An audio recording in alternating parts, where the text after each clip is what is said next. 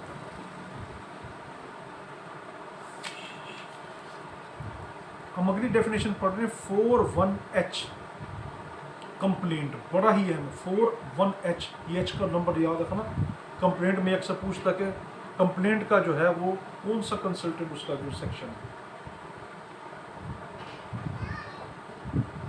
41H complaint, complaint کس کو کہیں گے کہ کوئی شخص زبانی یا تحریری طور پر کسی مجسٹریٹ کو کوئی چیز بتائے کہ ایک کاگنیزیبل offense ہوا ہے، ٹھیک ہے، یہ کاگنیزیبل offense ہیز بین کمیٹڈ، اس کو ہم کیا کہیں گے؟ کمپلینٹ کہیں گے۔ اب اس کو تھوڑا تو نقطے دیکھیں، لا گیٹ میں پوچھے گا کمپلینٹ زبانی ہو، صرف زبانی ہوگی، آپ یہ غلط، وہ کمپلینٹ صرف تحریری ہوگی، ریٹن ہوگی، غلط، کمپلینٹ زبانی بھی ہو سکتی ہے، کمپلینٹ ریٹن بھی ہو سکتی ہے۔ اب آپ سے یہ بات کہے گا کہ یہ بتائیں کمپلینٹ جو ہے وہ پولیس کو بھی دی جا سکتی ہے؟ آپ یہ کمپلینٹ پولیس کو نہیں دی جائے گی، کمپلینٹ کس کو دی جائے گی؟ مجسٹریٹ کو کمپلینٹ دی جائے گی۔ اب آپ سے ایک اور چیز پوچھے گا کہ کمپلینٹ کے اندر جو کمپلیننٹ ہوتا ہے، جو کمپلینٹ دے رہا ہے، وہ کس نیت سے دیتا ہے، اس کا مقصد کیا ہے؟ تو آپ ایک اس کا آبجیکٹ یہ ہوتا ہے، جو کمپلینٹ کا آبجیکٹ ہے، اور کمپلیننٹ کا جو آبجیکٹ ہے وہ یہ کہ آپ قانون کی مشینری کو حرکت میں لے آئیں، آپ دیکھیں کہ جرم ہوا ہے، اس کی کارروائی شروع کر دیں، تو یہ اس کا مطلب ہے۔ تو کمپلینٹ کا کیا ہے کہ یہ پولیس کا بالکل اس میں کنسیپٹ نہیں، آپ کو لا گیٹ کچھ دے دے گا کہ پولیس کے پاس جو ہم دیتے ہیں وہ بھی کمپلینٹ ہوتی ہے، نہیں وہ کمپلینٹ نہیں ہوتی، عام لوگ کہتے ہیں مگر وکیلوں کے لیے نہیں ہے۔ قانون میں کمپلینٹ صرف مجسٹریٹ کو ہوتی ہے، زبانی بھی ہو سکتی ہے، تحریری بھی ہو سکتی ہے، کہ کوئی کاگنیزیبل offense ہوا ہے، ٹھیک ہے۔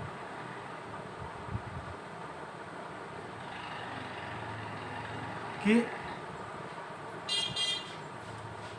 اب آپ سے ایک اور چیز پوچھے گا لا گیٹ میں کہ ایک شخص ہے، اس کو یہ نہیں پتا کہ یہ جو جرم ہو رہا ہے یہ کاگنیزیبل ہے یا نان کاگنیزیبل ہے، کیا وہ اس کی کمپلینٹ دے سکتا ہے؟ ہاں دے سکتا ہے۔ شخص کے لیے ضروری نہیں ہے، وہ صرف اٹھ کے یہ کہہ دے فلاں جگہ پہ جرم ہوا ہے، offense has been committed، ٹھیک ہے، آپ کی ڈیفینیشن میں کاگنیزیبل کا لفظ استعمال نہیں ہوا، تو یہاں پہ کیا کوئی بھی شخص اٹھ کر یہ کہہ دے کہ کوئی جرم ہوا ہے، تو وہ جرم آگے خود مجسٹریٹ دیکھے گا وہ کاگنیزیبل ہے یا نان کاگنیزیبل ہے۔ آپ کی اگلی ہے ہمارے پاس 1، اگلی حذف ہو گئی، اس کے بعد ہمارے پاس آگے ہے کہ 41J، 41J میں کہا ہائی کورٹ۔ ہائی کورٹ کا نام کیا ہے؟ High court mean the highest court of criminal appeal, criminal revision for a province, ایک صوبے کے لیے۔ اب آپ کو لا گیٹ میں غلط اسٹیٹمنٹ کیا دے گا ہائی کورٹ سے ریلیٹڈ؟ آپ سے کہے گا it is the highest court of whole Pakistan, غلط۔ پھر ہائی کورٹ سے کیا کہے گا؟ It is the highest court of federal, غلط۔ It is a highest court of province. اب کیا آپ سے یہ لا گیٹ میں اگلی اسٹیٹمنٹ بنا کے دے گا کہ یہ جو اوریجنل جورسڈکشن کے لحاظ سے ہائیسٹ کورٹ ہے؟ آپ کہیں گے نہیں، یہ کریمنل اپیل کے لحاظ سے ہائیسٹ کورٹ بھی ہے اور ریویژن کے لحاظ سے بھی۔ آپ سے کہے گا صرف یہ کریمنل اپیل کے لحاظ سے ہائیسٹ کورٹ ہوتی ہے ہائی کورٹ، ریویژن کے لحاظ سے نہیں ہوتا ہے۔ آپ کہیں گے نہیں، یہ ریویژن کے لحاظ سے بھی ہائیسٹ کورٹ ہوتی ہے اور یہ اپیل کے لحاظ سے بھی ہائیسٹ کورٹ ہوتی ہے، مگر صرف ایک صوبے کے لیے، اونلی فار ون پروونس، جس صوبے کی وہ ہے۔ اگلی ہم ڈیفینیشن پڑھ رہے ہیں 41K، انکوائری۔ انکوائری کس کو کہتے ہیں؟ Inquiry include every inquiry other than trial conducted under this code by magistrate or court. Inquiry کیا ہوتی ہے؟ انکوائری کہتے ہیں ٹرائل کے علاوہ جو بھی پروسیڈنگ مجسٹریٹ کرتا ہے یا جو بھی پروسیڈنگ جو ہوتی ہے وہ عدالت کرتی ہے، اس کو ہم کیا کہتے ہیں؟ انکوائری کہتے ہیں۔ اب آپ کو لا گیٹ میں کہے گا انکوائری انکلوڈ ٹرائل، غلط، انکوائری میں ٹرائل شامل نہیں ہے۔ آپ سے لا گیٹ میں کہہ سکتا ہے کہ inquiry is only conducted before the trial. آپ کو کہے گا کہ انکوائری جو ہے صرف ٹرائل سے پہلے ہو سکتی ہے، غلط، ٹرائل سے پہلے بھی ہو سکتی ہے، ٹرائل کے درمیان بھی کوئی انکوائریاں ہو سکتی ہیں، ٹرائل کے بعد بھی ہو سکتی ہے۔ مثال کے طور پہ آپ کا کیس قتل کا چل رہا ہے، اسی کے اندر کوئی ایسا ثبوت آ جاتا ہے کہ یہ قتل جو تھا اس کے لیے فلاں ہتھیار اس جگہ سے لیا گیا تھا، اس جگہ سے نہیں لیا گیا جس پہ ذکر ہے،